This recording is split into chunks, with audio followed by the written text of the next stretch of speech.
날마다 하나님 말씀 가까이 하는 성도님들에게 하나님의 은혜가 함께하길 원합니다. 오늘 하나님 주신 말씀은 사도행전 21장 37절에서 22장 1절까지 말씀입니다. 바울을 데리고 영내로 들어가려 할 그때에 바울이 천부장에게 이르되 내가 당신에게 말할 수 있느냐? 이르되 네가 헬라 말을 아느냐? 그러면 내가 이전에 소요를 일으켜 자객 4,000명을 거느리고 광야로 가던 애굽인이 아니냐? 바울이 이르되 나는 유대인이라 소읍이 아닌 길리기아 다소시의 시민이니 청컨대 백성에게 말하기를 허락하라 하니 천부장이 허락하거늘 바울이 층대 위에 서서 백성에게 손짓하여 매우 조용히 한 후에 히브리 말로 말하니라. 부형들아, 내가 지금 여러분에게 변명하는 말을 들으라. 아멘. 두 쇠사슬에 결박당한 채 안토니아 요새로 끌려가던 바울이 이런 말을 하지요. 37절입니다. 바울을 데리고 영내로 들어가려 할 그때에 바울이 천부장에게 이르되 내가 당신에게 말할 수 있느냐? 이르되 네가 헬라 말을 아느냐? 바울은 헬라어로 아주 격식을 갖추어 천부장에게 내가 당신께 한 말씀 올려도 괜찮습니까? 고령의 바울, 그리고 문매에 지치고 지친 바울이 입을 열어 아주 격조 높은 헬라어로 천부장에게 말하고 있는 거예요. 이것은 오늘날 고령의 노인이 아주 세련된 영어를 말하고 있는 것과 마찬가지이지요. 바울의 그 말에 깜짝 놀라던 천부장은 네가 헬라어를 할 수 있느냐? 라고 말하면서 바울에게 한 가지 중요한 질문을 던지게 되는데 38절입니다.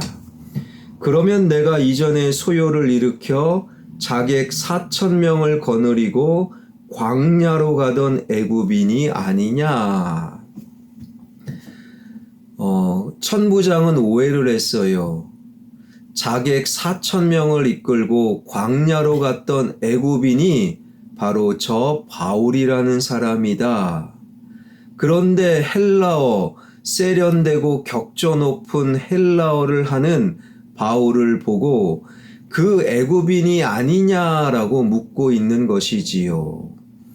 역사가 요세푸스에 의하면 한 애굽인이 로마 제국으로부터 해방, 독립운동을 한다. 그 말에 수많은 유대인들이 넘어가 3만 명이 모든 재산을 팔고 그 애굽인을 따르게 됩니다. 이러한 상황 속에서 로마 군대가 그 애굽인을 제압을 하고 그래서 애굽인은요 광야로 하루아침에 숨어들게 되는데 그때 그냥 혼자 도망한 것이 아니라 4,000명의 자객 칼잡이를 데리고 광야로 숨어든 거예요. 그러니까 그에게 모든 재산을 바쳤던 유대인들이 화가 날 뿐만 아니라 로마 제국 입장에서 4,000명의 자객을 끌고 광야로 갔으니 경계의 대상, 요주의 인물, 그런데 그 애굽인이 바로 바울 당신이 아닙니까? 깜짝 놀라며 바울에게 천부장은 이야기하지요. 그러한 천부장에게 바울은 대답하기를 39절입니다. 바울이 이르되 나는 유대인이라 소읍이 아닌 길리기아 다소시의 시민이니 청컨대 백성에게 말하기를 허락하라 하니. 바울은 대답합니다. 나는 유대인이요. 나는 애굽 사람이 아니고 유대인이요. 그것도 작은 도시 소읍이 아니라 길리기아 다소 출신입니다. 오늘날도 조금은 그렇지만 내 고향이 어디입니까? 그러면 그 사람이 어떻게 태어났고 어떻게 가정 환경 속에서 자랐는지 어느 정도 예측이 가능하지만 바울 당시는 이것이 분명했어요. 작은 도시가 아니라 경제와 교육이 발전된 대도시 길리기아의 다소 출신입니다. 나는 유대인이 아닙니다. 그러면서 바울이 천부장에게 한 가지 부탁하기를, 그러니 많은 백성, 특별히 나를 죽이려고 소리치고 있는 저 유대인들에게 한마디 하게 해 주세요. 그러자 천부장이 이렇게 대답하는데요. 40절입니다. 천부장이 허락하거늘 바울이 층대 위에 서서 백성에게 손짓하여 매우 조용히 한 후에 히브리 말로 말하니라. 천부장이 허락을 받아 자신을 죽이려던 고함치는 유대인들에게 히브리 말로 바울은 말을 하는데 어떻게 말하기를 시작합니까? 22장 1절입니다.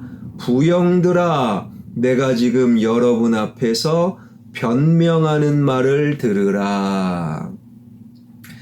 바울은 놀랍게도 자신을 죽이려던 자, 모든 흉기와 무기를 총동원하여 자신을 폭행하던 자, 저 바울을 내놓아라, 바울을 죽여야 된다 고함치던 그 유대인들을 향해 부형들아 라고 부르고 있어요. 부형이라는 부름은 이런 의미가 있습니다. 아버지, 어머니, 부모들이여, 형제, 자매들이여, 자녀들이여 라는 의미가 있어요. 수많은 유대인들, 그러나 바울을 해코지하려던 유대인들을 향해 부모들이여, 형제, 자매들이여, 자녀들이여, 바울은 그들을 그렇게 생각하고 그렇게 부를 수 있었다라는 거예요. 어떻게 자기를 죽이려던 자, 자기를 해코지하려던 자들을 향하여 부형들아 라고 부를 수 있는 성숙한 신앙이 가능합니까? 이어지는 22장 2절부터 7절을 보면 그 해답을 얻게 되는데 바로 간증.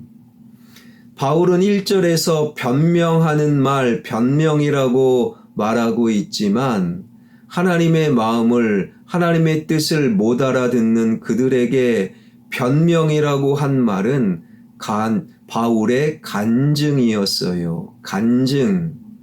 하나님을 믿지 않는 자들에게는 이상한 말로 들리는 간증. 22장 2절에서 7절의 바울의 간증, 변명을 들어보니 참 놀랍습니다. 이미 우리가 알고 있는 바, 바울은 경제와 교육이 발달된 길리기아 다소에서 태어나 어린 시절 예루살렘으로 유학을 와서 가장 확고하고 가장 강한 바리새파 출신으로 석학 가말리엘 문화에서 유대교를 배우게 되었지요. 그때까지만 해도 기독교를 받게 하는 유대교의 샛별. 그러나 어느 날 다메섹, 예루살렘에서 약 230km 떨어진 다메섹으로 찾아가 유대인들, 기독교인들을 박해하려 가던 중 사울아 사울아 어찌하여 네가 나를 박해하느냐? 바로 예수님을 만나게 되었고 그 뒤로 예수 그리스도를 전하는 그리스도인 기독교인이 되었음을 바울은 간증하고 있는 거예요.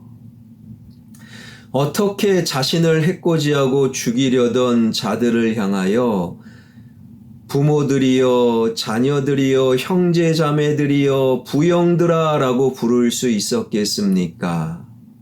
바로 간증이 있는 삶.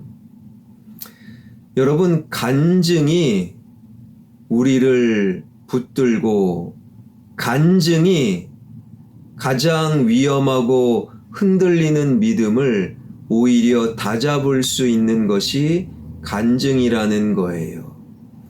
내가 어떻게 복음을 받아들이고 예수님을 만났는지, 예수님을 통하여 어떠한 은혜와 능력을 경험했는지, 그 예수님의 복음을 위해 어떠한 삶을 살았는지, 그러한 간증이 바울로 하여금 자신을 죽이려던 자들을 향하여 부영들아 라고 부를 수 있는 성숙함을, 아울러 이 복음, 이러한 노년의 즐거움을, 노년의 편안함을 바랬지만 이러한 험악한 노년을 허락하신 하나님, 그 하나님을 원망과 불평이 아닌 오히려 흔들리지 않는 강력한 믿음을 가집게 만들었던 간증, 이러한 간증이 우리에게 꼭 필요한 것이지요. 물론 간증을 따라 이곳저곳 옮겨다니는 신앙은 성경적이지 않습니다. 그저 하나 혹은 두석이면 충분하지요. 그러한 작은 간증이 우리의 큰 믿음이 되는 것입니다. 오늘 말씀을 마음속에 새기면서 혹 지난날의 간증이 있다면 그 간증을 정기적으로 묵상하십시오. 간증의 묵상이 우리를 흔들리지 않는 믿음, 그리고 성숙한 믿음으로 안내할 것입니다. 그리고 생각나는 간증이 없으시다면 우리의 믿음을 붙들고 성숙으로 안내할 수 있는 그 간증을 나에게도 허락하여 주시옵소서. 간증을 사모할 수 있는 간증의 삶을 살아가는, 간증을 갖고 있는 그러한 성숙한 흔들리지 않는 믿음의 소유자들이 되길 주님의 이름으로 축원합니다. 기도하겠습니다. 자신을 죽이려고 해코지하고 덤벼들던 사람들을 향하여 부모들이여 자식들이여 형제 자매들이여 부영들아 라고 부를 수 있었던 바울의 성숙함, 아울러 편안한 노후, 안전한 노후를 기대했건만 붙들리고 매맞고 그리고 바울을 죽여라 험한 말을 듣게 되는 그러한 원치 않는 노후 속에서도 오히려 믿음 흔들리지 않게 만들었던 바울의 간증. 지난날의 간증이 있다면 간증을 정기적으로 묵상하길 원합니다. 간증이 없다면 나에게도 간증을 허락하여 주시옵소서. 간증을 소망하길 원합니다. 그러한 간증이 있는 삶, 간증이 있는 신앙생활을 통하여 어떠한 형편 속에서도 흔들리지 않는 강력한 믿음을 허락하여 주시고, 그리고 나를 해코지하는 자들을 부영들아 오히려 품고 용서할 수 있는 성숙한 믿음의 삶이 되게 하여 주옵소서. 총선 이후 온 세상이 여와 야로 진보와 보수로 갈라진 이때에 하나님 대통령도 정신 차리게 하여 주시고 청와대도 새로워지게 하여 주시고 하나님 아버지 야당도 많은 의석을 찾았다고 기고만장하지 않게 하여 주시고 여당도 하나님 아버지 정신 차리고 하나님 정치와 경제와 교육과 하나님 끊임없이 오르는 물가와 하나님 이 상황과 외교와 안보에 집중하여 살맛나는 대한민국 만들어내는 정치인들이 되게 하여 주옵소서. 한국교회가 말씀으로 홍황케 되길 원합니다. 이리저리 권력 앞에 기죽는 자들이 되지 않길 원합니다. 특별히 이단도 문제이지만 목사를 가정하여 교회를 이용하여 하나님의 이름을 땅에 떨어뜨리는 한국교회가 새로워질 수 있도록 주님 역사하여 주옵소서. 아울러 기후변화와 전쟁과 지진과 갈등에 끊이지 않는 이 땅의 모습을 보고 주님 다시 오실 날이 멀지 않았음을 깨달아 알게 하여 주옵소서. 복음 들고 온 세상에 나가 있는 복음을 전하는 선교사님들 위해 하나님의 기름 부으심이 함께하여 주옵소서. 임보라 선교사님 또한 그 사역 위에 중국으로 하나님 다시금 나아갑니다. 그 사역과 특별히 건강 위에 하나님의 은총을 내려주실 줄 믿사옵고 예수 그리스도의 이름으로 기도하옵나이다. 아멘.